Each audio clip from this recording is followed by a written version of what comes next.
Exporting finished video. Before exporting your video, make sure the whole video has been rendered.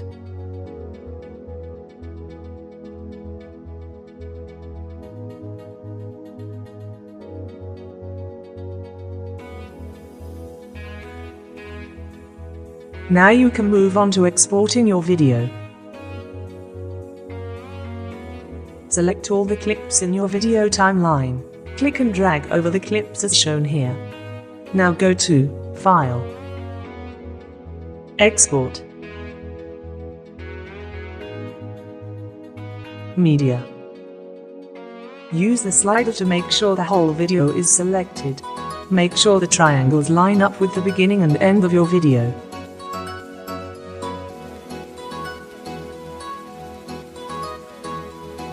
Under Format, select H.264.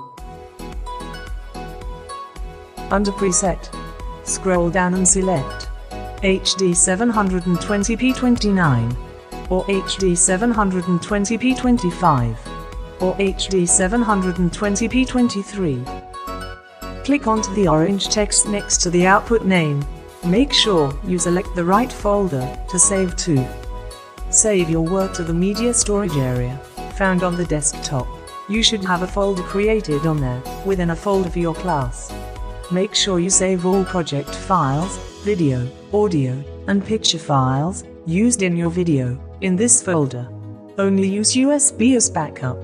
Keep everything together. Once in the right folder, give your finished video a name. Then click Save. Finally, click the Export button to start the exporting process. This part can take quite a while, depending on the size of the project file and/or the length of the video. Make sure to give yourself extra time when exporting your video.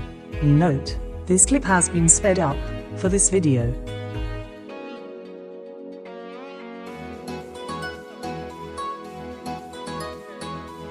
You should now be able to find your exported video in the folder you just selected to save to on the media storage area.